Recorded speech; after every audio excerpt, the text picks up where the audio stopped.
Assalamu alaikum wa rahmatullahi wa barakatuh. I apologize. It seems everybody else has rehearsed, whereas I came with like sheets of stuff that I'm going to read, inshallah. So I was born into a Hindu family where, as Sister Nahela was saying, for the last at least 500 years that my dad kind of just knows off the top of his head. My grandfather and his father and every ancestor going back had been Hindu priests. And I'd always considered myself to be a fairly religious Hindu. I was strictly vegetarian. I'd never drank alcohol. I would pray, and I would sit up at till the early hours of the morning with my mum, discussing my favorite chapter of the Gita. And I wasn't looking for another religion at all. I mean, I thought I was Hindu, and that was that. Now, for a few months, and by some accounts for many years, a story had been developing. We can hear you in the back, so just speak up. Inshallah. The story had been developing in France, and they had banned the wearing of overt symbols of religiosity in French schools and in French public buildings, with the primary focus being on the hijab. Now, their argument was that it wasn't really directed at the hijab, rather as any overt symbols of religiosity, including a large cross and so on, but it was fairly obvious to anybody where their focus was. Now, some students at this university that I was attending had organized an event discussing the ramifications of this ban, and I just decided to attend purely out of interest from the news. As I said, I wasn't looking for another religion. The audience were a mixture of Muslims, non-Muslims, and some students from France, because it was a London university, so it's fairly diverse. And they were all unified on wanting to learn more about this political situation. So we all listened to the young Muslim speaker eloquently describe the Islamic position. And I'd already assumed that Muslims would want the ban stopped, but I'd never heard anyone describe it in quite this way. The sisters in France were faced with a choice, the almost unthinkable decision of whether to leave university, to abandon their education, to possibly ruin their lives, all for a piece of cloth. And yet somehow some of those sisters decided to wear the hijab despite the very likely consequences. This sacrifice and this struggle really struck me. I wanted to know what motivated them to do what seemed unimaginable, to make the active decision to give up on what the whole of society was expecting of them, to give up on what seemed like the most practical option, and instead to choose the hijab. So after this talk I had attended, I arranged to meet one of the brothers there who was at the same talk and to find out more. I just wanted to understand what was it. Out of curiosity, honestly, I was just curious to find out and to try and get some answers to some of my questions. I didn't know it at the time, but the person I was going to meet would literally change my life and the way I view everything in it. So this brother's name is Majid, and he explained the basis of Islam, the proof of Allah's existence, and the message of the Qur'an. And I remember coming home and telling my mum, guess what? Somebody just proved to me that God exists. And my mum was, bear in mind, we're a religious family. My mum was shocked. She said, proof, really? And she was clearly surprised. And subhanAllah. So, I mean, just think about what this was. We thought we understood. I didn't think I needed proof. I thought, I'm religious and I know for sure already. Whereas the reality is there is a proof and you can know it. So this brother Majid, he had proved to me that the Creator exists, the same way that you know that you exist and the chairs underneath you exist. Definite proof. And he went on to prove that the Qur'an is the literal word of this Creator. And it was a proof like nothing I had ever experienced. Although it was emotive, it wasn't emotional. It wasn't based on blind faith. It wasn't even because the Qur'an contains proven predictions or amazing details of science. It was definite, rational, proven fact. And what's more, alhamdulillah, I could prove it too. So I discussed all of this at home, and I want you to bear in mind again that my family was already considered to be amongst the most religious, with these generations of priests. And yet it was a complete surprise to my mum. And it was only at the very end of this conversation where there was a long pause, and I said to her, "Don't you see what this means?" And in disbelief, my mum suddenly kind of took a step back and said, "Wait, you're not going to become Muslim, are you?"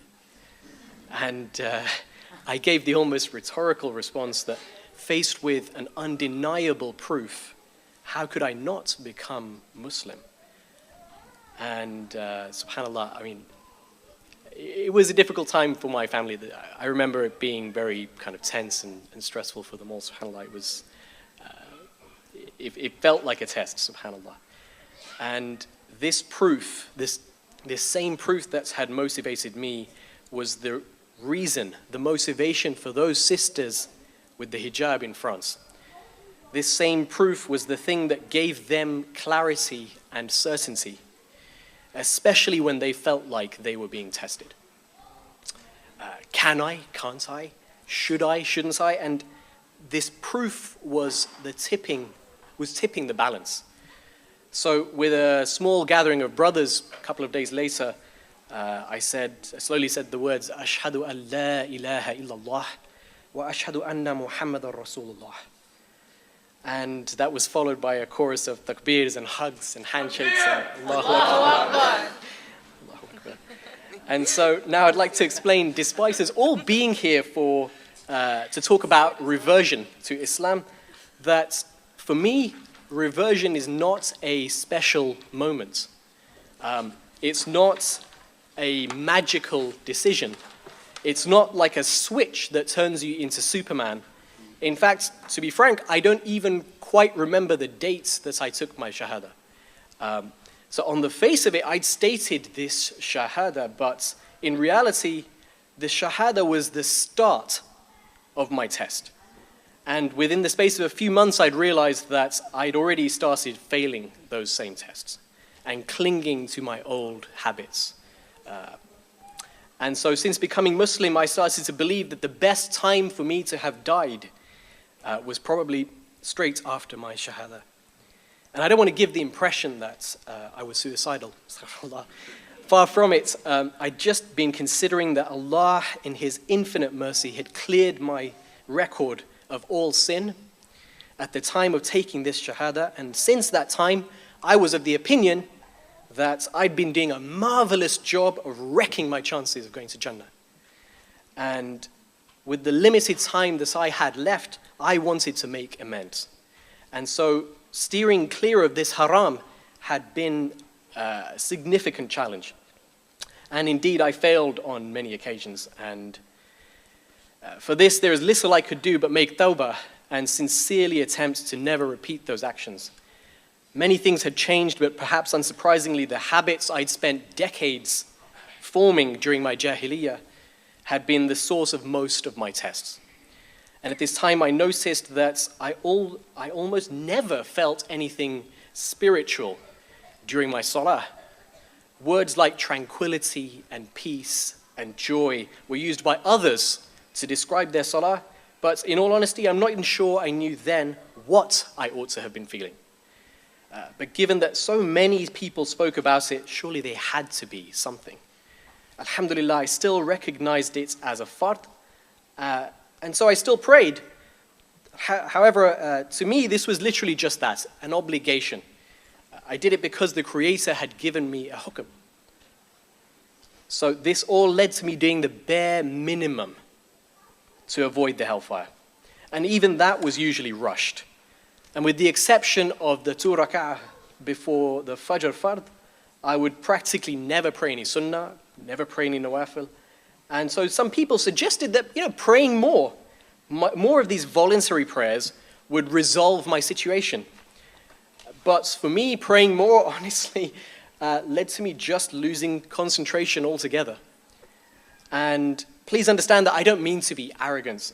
I was still grateful for the kindness and bounty, the boundless bounty that my Lord had bestowed on me. But I couldn't seem to link these intellectual facts with khushu' in salah. And I was impassioned by various aspects of the deen, but the ibadah left me cold. And what worried me most about all of this was that I was beginning to wonder, am I even Muslim?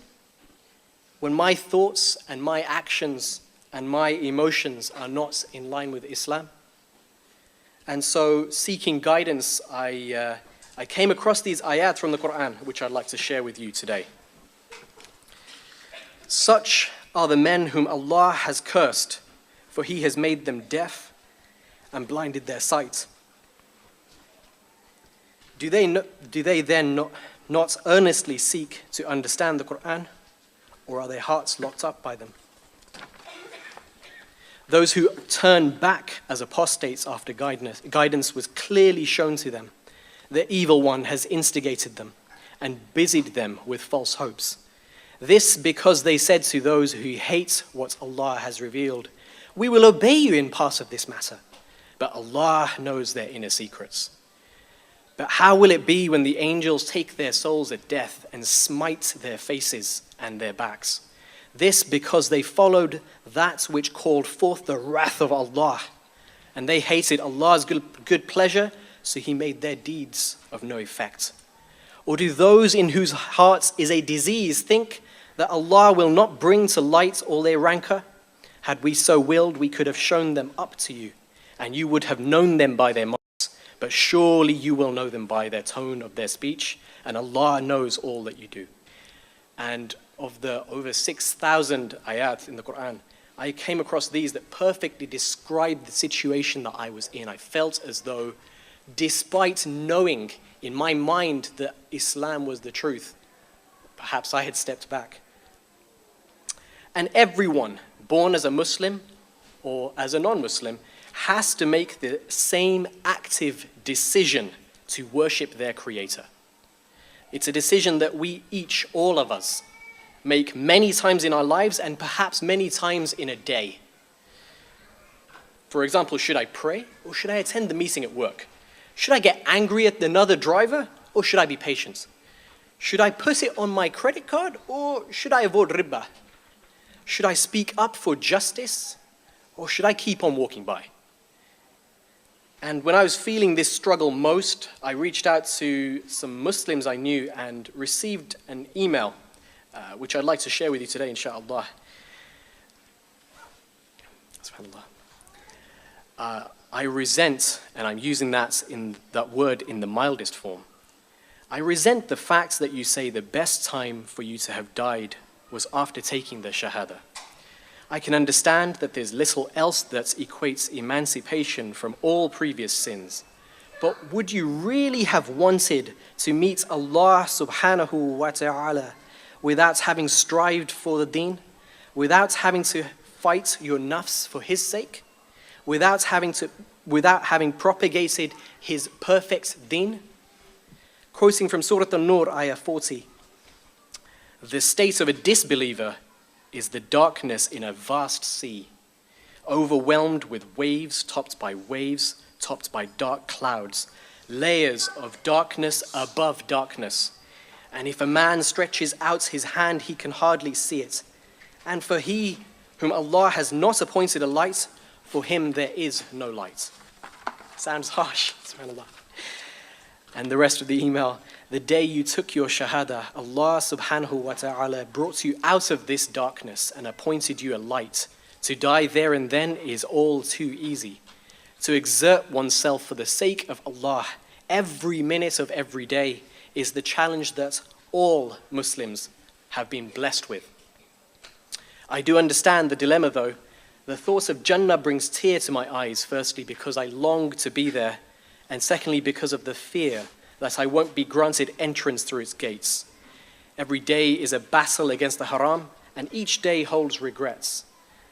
I want for my heart to shake with fear, tears to flow, and sheer humility to come over me when I pray. I'm ashamed to say that I've only felt this once in the whole time since I've been praying. My love for Allah defies any words in my vocabulary, and at times can reduce me to a silence in my mind. Despite this fact, I don't always give my salah the attention it's due. Being the limited creators we are, we need an understanding of our reality in order to make connections to anything beyond it. Is it possible for us to feel an instant tranquility and peace through reciting certain words and carrying out certain actions? Being illiterate in Arabic immediately puts some of us at a disadvantage, and it is knowledge of this language which forms the link to the spirituality of Salah. However, I don't believe that just understanding the semantics of the words will fix anything. There exists an understanding that surpasses that. Taking the time to truly reflect is something that I all too often overlook. Apart from the time before Fajr, when the quiet of the night is piercing and Allah's presence can be felt, I'm almost too busy thinking about something else. The link is definitely missing. I believe for our actions, thoughts, and emotions to be in line with our fitrah, it takes active application of one to the other. And so that's, insha'Allah, is what I will die trying to achieve. Allah is full of the mercy and kindness that we speak of, and therefore I put my trust in Him. And subhanAllah, this email is from 8 years ago when I first reverted, and it's just as applicable today to me and I believe to all Muslims, that without this struggle every day, without taking that active decision ourselves at every opportunity that is provided to us, every time we're given another day to live, we, subhanAllah, we will fail. And being a Muslim, practicing Islam, is, as the title of this event, the pursuit of happiness. Not happiness in itself. Being Muslim is not the completion of a goal. It is the opportunity that we are all blessed with every day to seek the ridwan of Allah. May our last words be our best words, our last deeds be our best deeds, and our last actions be our best actions, and our best day be the day that we meet Allah subhanahu wa ta'ala.